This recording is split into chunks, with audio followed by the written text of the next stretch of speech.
There's a certain charm that a character sheet takes on after several game sessions. New abilities and powers get added as you level up. Cryptic notes get jotted down. Doodles start to decorate the margins like tattoos. But after a while, eraser marks can start to look like battle scars as hit point tallies get marked and remarked.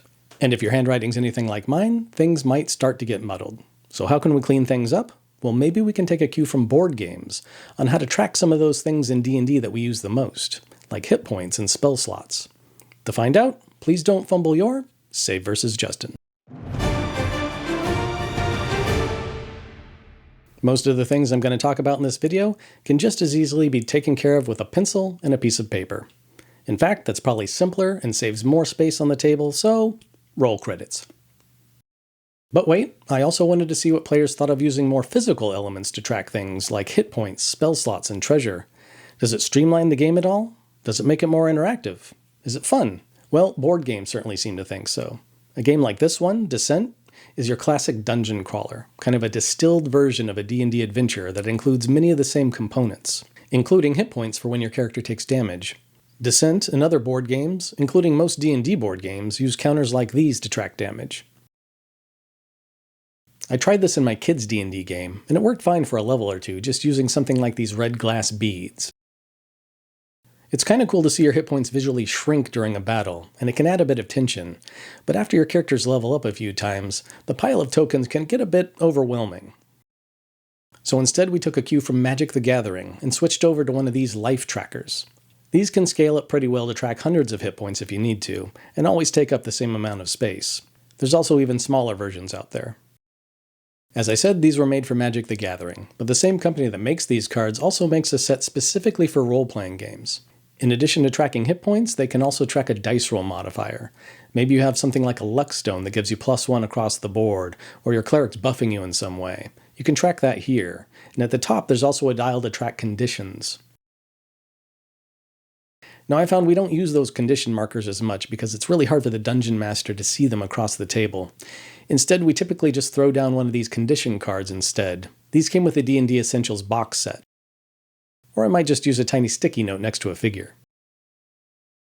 We did go back to using the colored stones for tracking things like spell slots or wild shapes, or maybe feats like the lucky feat that only have a few uses a day. These stones are used in all kinds of games, but they're often sold as Mancala stones, or even as decorative stones at craft stores. For us, each stone represents one spell slot of a certain level, and when that spell's cast, the player hands over the appropriate stone to the DM. I found that it's good to kind of standardize the color of stones for different spell slot levels. For example, in our game, no matter what class you are, first level, spell slots are always green stones. Second level is yellow, and so on. A cool benefit of handing these over when they're used is that it's easier to keep track of everybody's available spell slots between sessions. The DM just returns the stones after a long rest, or whenever is appropriate for that particular character class. The other thing we started tracking physically with tokens was treasure. Not magic items. If you saw my video on equipment slots, then you've seen how we've been tracking those with cards. No, I'm talking about money. First of all, in our game, to streamline things a bit, we've reduced treasure to one coin type, gold pieces. I know that's maybe less immersive and oversimplified for some, but in our kids' game, it speeds things up and allows us to use cool physical tokens like these. There's a few companies selling different types of metal fantasy coins on Amazon where I found these. They look and feel great, but they can be a bit pricey. You can probably find something similar and cheaper at your local party supply store. Maybe plastic pirate coins, or even gold paper coins often used for confetti or table decoration. Of course, you're probably not going to throw down 1,000 of these on the table after a big score. That would be ridiculous. I mean, awesome, but ridiculous. And super expensive. Instead, we've also added these gem tokens to the game, with each being worth 25 gold. So each player can have the satisfaction of a fistful of coins, but also the convenience of smaller currency.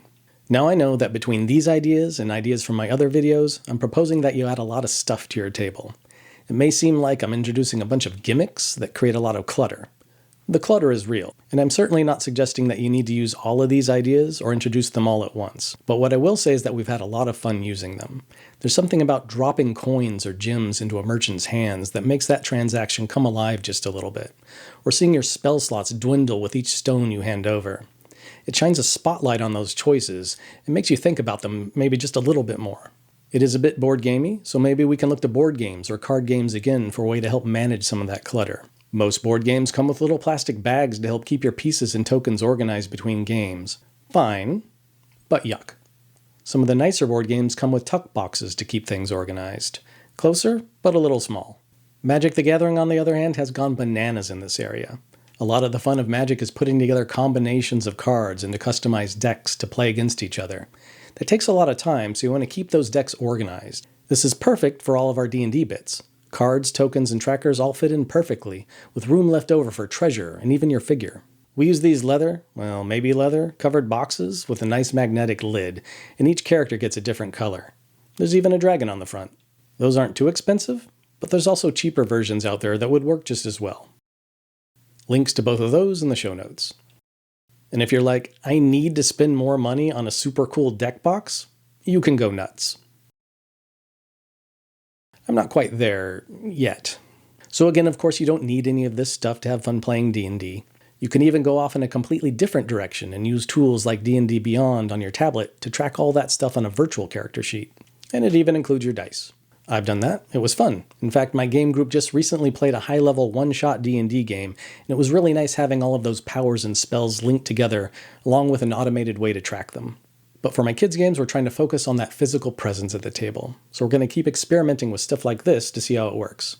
Of course, I'd love to hear from you on what's worked well at your table, so please drop a comment or click on all the things to help keep the conversation going.